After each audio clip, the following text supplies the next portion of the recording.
Hello dear students, good morning, नमस्कार, राधे राधे। स्वागत आप सबका एक बार फिर डीपीएस की ऑनलाइन क्लास में। देखो बेटा, वापस आ गया हूँ मैं पढ़ाने के लिए। और हो सकता है कल आपको क्लास नहीं मिली होगी, हो सकता नहीं है, 100% नहीं मिली। कुछ रीजंस थे बेटा, इस कारण से मैं आ नहीं पाया। कुछ हेल्थ प्रॉब्लम्स थी और हेल्थ प्रॉब्लम्स के कारण कल की क्लास नहीं ले पाया। बट फिर भी मैंने पीडीएफ तैयार करके आपको भेज दी है, और जिसमें मैंने सिंथेटिक फाइबर से रिलेटेड कुछ क्वेश्चन आंसर से थे, वेरी शॉर्ट आंसर टाइप के। और उम्मीद करता हूँ आपने कई किए होंगे ज़रूर। कुछ ऐसे प्रॉब्लम्स हो गई थी, स्वास्थ्य संबंधी समस्या हो गई थी, इस कारण से कल नहीं आ पाया, इस कारण से आपकी क्लासें नहीं ली गई। इसके लिए आपसे माफ़ी चाहता हूँ और एक कह देता हूँ, सॉरी फॉर इनकन्वीनियंस। असुविधा के लिए खेद व्यक्त करता हूँ, आपसे सॉरी चाहता हूँ कि कल की क्लास नहीं ले पाया। लेकिन आपको भी प्रॉब्लम है, वेदर कंडीशंस कैसी है, इस कारण से कुछ समस्याएं हो जाती है, और वही समस्या हो गई, इस कारण से कल की क्लास नहीं ले पाया हूँ। लेकिन आज शायद उतनी अच्छी नहीं है, फिर भी आपके लिए ज़रूर लेकर आया हूँ क्लास की। कुछ नहीं तो थोड़ा बहुत भी बच्चों को पढ़ाऊँगा, लेकिन पढ़ा के ज़रूर आऊँगा। इस कारण से आप कोऑपरेट करते रहिए हमारे साथ में, और हम आपको ऐसे ही पढ़ाते रहेंगे। तो हम बात करते हैं हमारे चैप्टर की, हमारे टॉपिक की। और कौन सा चैप्टर चल रहा था, तो हम चैप्टर नंबर, ऐसा कहूँ तो सेकंड ही समझो। और उसमें वो जो सिंथेटिक फाइबर्स एंड प्लास्टिक्स वाला चैप्टर जो था, वो वाला चैप्टर हम पढ़ रहे थे। उसमें मैंने जो प्रीवियस क्लास थी, और उस क्लास में मैंने आपको सिंथेटिक फाइबर्स पढ़ा रहा था। उसमें मैंने आपको एक तो पीईटी पढ़वाया था, पॉलीइथाइलिन टेरेप्थेलेट, ये पढ़ाया था। और एक उसके पहले और पढ़ाया था, वो पॉलिस्टर के बाद में शायद एक और था, और वो हमने पढ़ा था। आज हम क्या करेंगे, आगे की बात करेंगे। आगे यानी कहूँ तो नंबर 5 नंबर का हमने शायद 4 पढ़ लिए हैं। उसके बाद आगे हम पढ़ेंगे, और वो हम पढ़ेंगे आज एक्रिलिक फाइबर्स। ठीक है ना, जो आपकी बुक में पेज संख्या 50 पर है, 50 नंबर पेज संख्या है, उस पर है। जैसे फर्स्ट हमने रेयन पढ़ा, and then nylon, and then polyester, and then terylene, and then polyethylene terephthalate. ऐसा कहूँ तो 5 पढ़ लिए हैं। आपकी जो बुक है, उस बुक के अंदर थोड़ा गलत प्रिंटिंग दे रखी है, पीईटी पर 5 आना चाहिए, लेकिन डबल बार 4 दे रखा है। तो इस प्रकार से हमारा आज हम कहेंगे तो 5वां नहीं है, बल्कि छठा सिंथेटिक फाइबर है। छठा सिंथेटिक फाइबर कौन सा है? एक्रिलिक फाइबर्स है। एक्रिलिक फाइबर यानी या तो आप चाहे उसको एक्रिलॉन कह दो या ऑरलॉन कह दो, ये फाइबर होता है। ये कैसा होता है, तो ये देखो बेटा, हम पहनते हैं सर्दियों में, स्वेटर पहनते हैं, ऊनी के स्वेटर पहनते हैं ना, या फिर शॉल्स ओढ़ते हैं, कंबल्स वगैरह ओढ़ते हैं, जिसको हम बोलते हैं कि ये मेरा स्वेटर तो ऊनी स्वेटर है, या हम शॉल को बोलते हैं कि ये तो प्योर ऊन की है। लेकिन देखो बेटा, ऐसा बिल्कुल नहीं होता है, एकदम प्योर वूल की नहीं होती है वो। आपको पता, वूल तो कैसा होता है, नेचुरल फाइबर होता है। तो वो जो होती है शॉल्स, या हम स्वेटर कह सकते हैं, कोई भी अगर रजाई कंबल होता है, तो वो गर्म जो होता है, वो आपको पता है ऊन का होता होगा। इस कारण से वो हॉट रहता है, गर्म रहता है, इस कारण हमारे को सर्दी नहीं लगती है। बट वो एकदम प्योरली नहीं होता है, उसके अंदर नेचुरल फाइबर, यानी वो प्योर वूल का बना नहीं होता है। उसके अंदर क्या होता है, कुछ उसके अंदर हम कहते हैं तो दूसरे जो सिंथेटिक फाइबर्स होता है, वो उसके अंदर ऐड कर दिया जाता है। और उसके अंदर थोड़ा बहुत भी कोई सिंथेटिक जो फाइबर ऐड कर दिया जाता है, तो हम वो ऐसा लगता है वूल के जैसा हमारे को एपियर होता है, बिल्कुल वूल जैसा एपियर होता है, बट वो उसके अंदर प्योर वूल नहीं होता है। इस कारण से इसको कैसे एक अनदर टाइप के सिंथेटिक फाइबर से उसको प्रिपेयर किया जाता है। तो किसको प्रिपेयर किया जाता है, मैंने बता दिया। एक तो स्वेटर होगी, और एक जो शॉल्स वगैरह होगी, ब्लैंकेट वगैरह जो हम विंटर में पहनते हैं, वो जो ऊन के नहीं होते हैं, उसके अंदर कुछ अलग प्रकार की जो रेशे मिलाए जाते हैं, और वो कौन से कहलाते हैं, तो वो कहलाते हैं आपके एक्रिलिक के कहलाते हैं। एक्रिलिक कह दो या ऑरलॉन कह दो, वो उसके कहलाते हैं। तो फिर ये किसके पॉलीमरण से प्राप्त होता है, तो ये इसको ऑब्टेन किया जाता है किसके पॉलीमरीकरण से, और उसको होता है, वो होता है एक्राइलो नाइट्रेट होता है। एक्रिलो नाइट्रेट होता है। तो एक्रिलो नाइट्रेट का जो पॉलीमराइजेशन करवाया जाता है वो उसके पॉलीमराइजेशन से जो तैयार होता है, और वो कौन सा होता है, तो एक्रिलिक फाइबर्स होते हैं। तो मैंने आपको बता दिया है कि कौन से होते हैं एक्रिलिक फाइबर्स।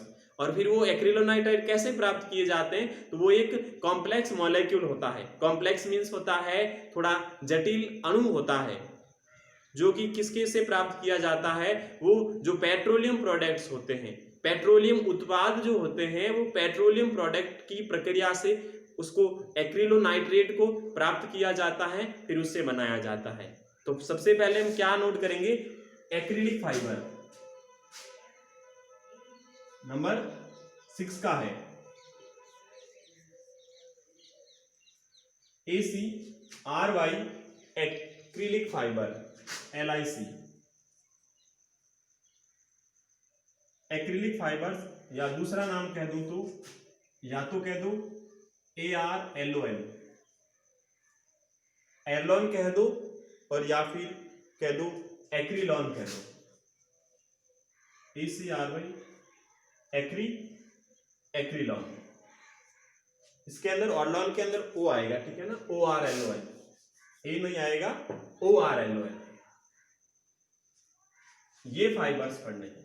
तो आपको मैं जो डेफिनेशन लिखवाता हूँ वो डेफिनेशन लिखना। होता कैसे मैं पहले बता दिया कि जो भी स्वेटर वगैरह रजाई वगैरह बने हुए होते हैं वो प्योर वूल के नहीं होते हैं, उसके अंदर एक अनदर टाइप का फाइबर मिक्स किया जाता है, और वो होता है कौन सा, वो ऑर्लॉन या एक्रिलॉन होता है। तो हम सबसे पहले डेफिनेशन कहाँ से शुरू करेंगे, जैसे हर सिंथेटिक फाइबर की करते आ रहे हैं। कैसे करते आ रहे हैं कि जैसे ये fiber is obtain by the polymerization, ऐसे। तो आपको क्या लिखना, acrylic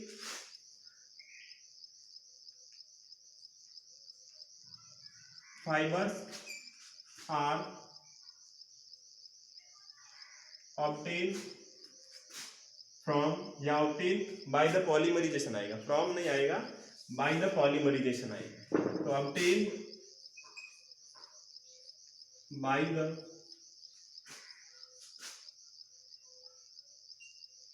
polymerization,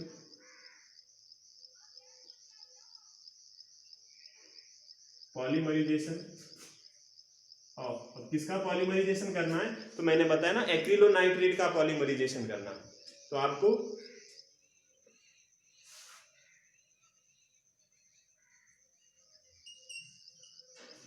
molecules of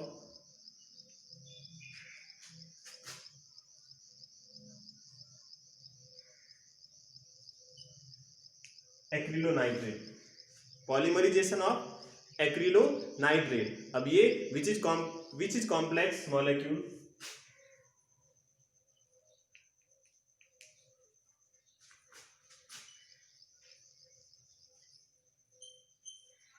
which is complex molecule, ये कैसा कॉम्प्लेक्स मॉलिक्यूल होता है, जो होता है ऑब्टेन बाई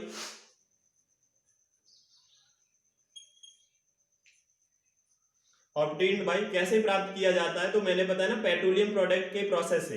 तो आपको लिखना है complex chemical process, complex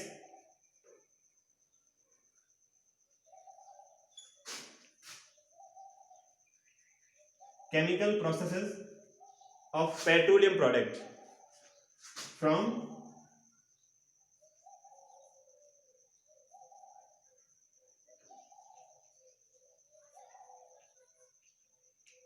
petroleum product. तो मैंने बता दिया आपको ऑर्लॉन या एक्रिलॉन क्या होता है। Acrylic fibres are obtained by the polymerisation of molecules of acrylonitrates, यानी जो एक्रिलोनाइट्रेट होता है इसके अणुओं के पॉलीमरीकरण से प्राप्त किया जाता है। अब ये कहां से प्राप्त किया जाता है, तो विच इज कॉम्प्लेक्स मॉलिक्यूल, यह एक जटिल अणु होता है, वो ऑब्टेन्ड बाय कॉम्प्लेक्स केमिकल, यानी जटिल केमिकल प्रक्रिया होती है किनसे, वो होती है पेट्रोलियम प्रोडक्ट से। उसके बाद बात करूंगा यूजेज। तो यूजेज आपको नोट करना, जैसा आपको मालूम है, राइट योर बुक, आपकी बुक में दे रखे हैं वहां से नोट करना है। लास्ट नंबर का पढ़ेंगे और वो 7 नंबर का, और 7 नंबर का कौन सा है, वो है आपका कोरोसील है, KOROSEAL, कोरोसील। ये जो वाइनिल नाइट्रेट होता है कौन सा, vinyl chloride, sorry vinyl chloride होता है। तो वाइनिल क्लोराइड के पॉलीमरेज से पहले उसके यूजेज बता देता हूं कौन से यूजेज होते हैं। तो जैसे हाथों से सिले हुए स्वेटर होते हैं, हैंड नीड स्वेटर्स, हाथों से सिले हुए स्वेटर होते हैं। उसके अलावा जो ब्लैंकेट्स, रजाइयां होती है, जो शॉल्स होती है जो कि बहुत हल्की होती है लेकिन हमारे को गर्म रखती है, वो सारे एक्रिलिक फाइबर के बने हुए होते हैं। ये बहुत सस्ता होता है किसकी तुलना में, जो प्योर ऊन, प्योर जो ऊन होती है ना, प्योर वूल की तुलना में यह सस्ते होते हैं। अब आता है कोरोसिल, और कोरोसिल एक ट्रेड है हाई पॉलीमर। किसका हाई ट्रेड हाई पॉलीमर है, तो वो है वाइनिल क्लोराइड का। तो ऐसा ही लिख देना, it has a trade name of, it has a trade name of high polymer, it is a trade name of high polymer of vinyl chloride, of VINYL, vinyl CHLORID। तो vinyl chloride का कैसा polymer, high polymer. High का means होता है उच्च, उच्च polymer का means बहुलक होता है, ठीक है ना। मोनोमर का मीन्स एक लक होता है। हिंदी में मैंने आपको कभी नहीं बताया कि पॉलीमर को हिंदी में क्या कहते हैं। पॉलीमर को हिंदी में बहुलक कहा जाता है, और मोनोमर की बात करते तो उसको एक लक कहा जाता है। मोनोमर को एक लक क्योंकि एक चेन होती है, पॉली का मीन्स बहुलक क्योंकि बहु यानी बहुत सारी चेन होती है, इस कारण से पॉलीमर को बहुलक कहा जाता है।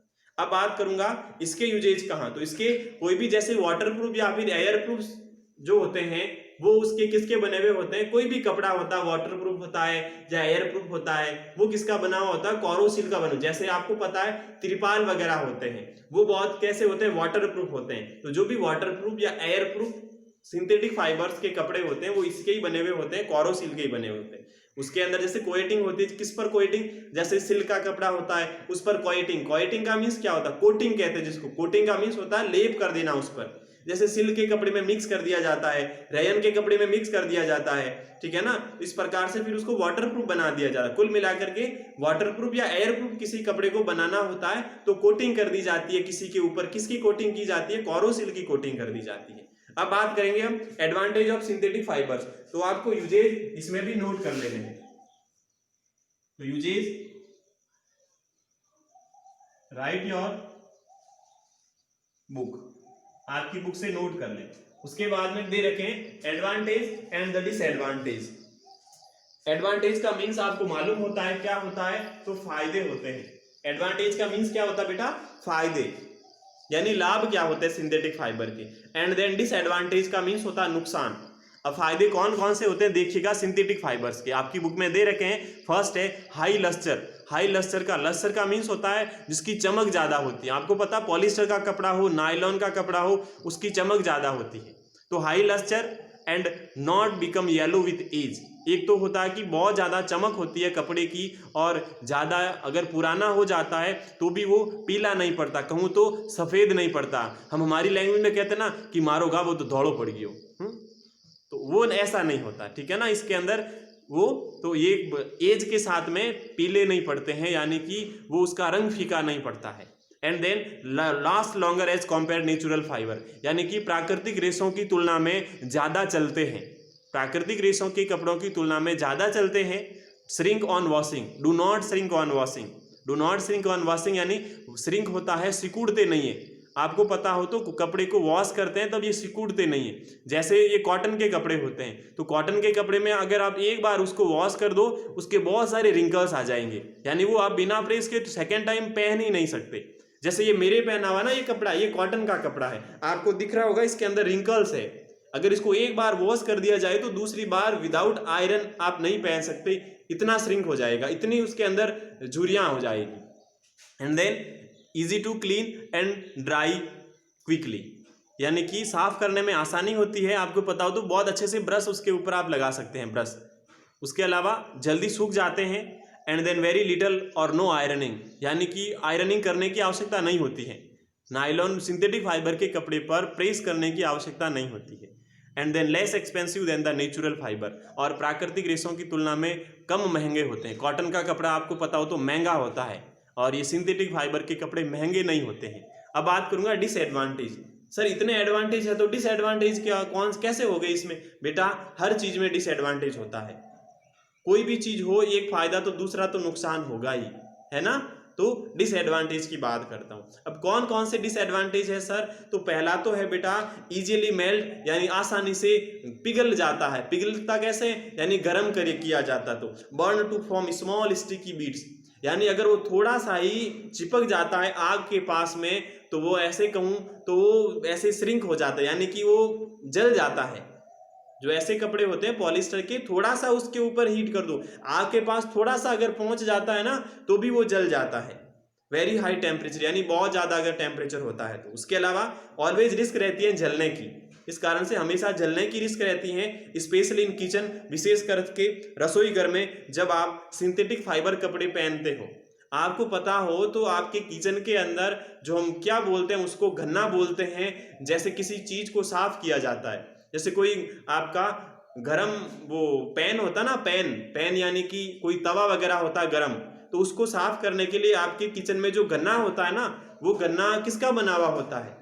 कौन से कपड़े का होता है? वो आपको पता देखना, वो कभी भी पॉलिस्टर का, नायलॉन का नहीं होता, वो हमेशा कॉटन का होता है, हमेशा सूती का होता है, यानी वो नेचुरल फाइबर का होता है। और नेचुरल फाइबर इजीली से आग पकड़ता ही नहीं, इस कारण से आप उसको कितना ही चाहे वो पेन आपका गर्म हो, उसको आप साफ कर दो तो वो उसके जलेगा नहीं, ना उसके चिपकेगा। बल्कि कोई दूसरा ले लो, आप नायलॉन का ले लो, पॉलिस्टर का ले लो, और वो उसके ऊपर आप ऐसे साफ करके देख लेना, आप वो जैसे ही उसके ऊपर आप उसको साफ करने के लिए जाओगे वो पूरा ऐसे सिकुड़ जाएगा, वो ऐसा कहूं तो छोटा हो जाएगा, जल जाएगा, ऐसा समझो।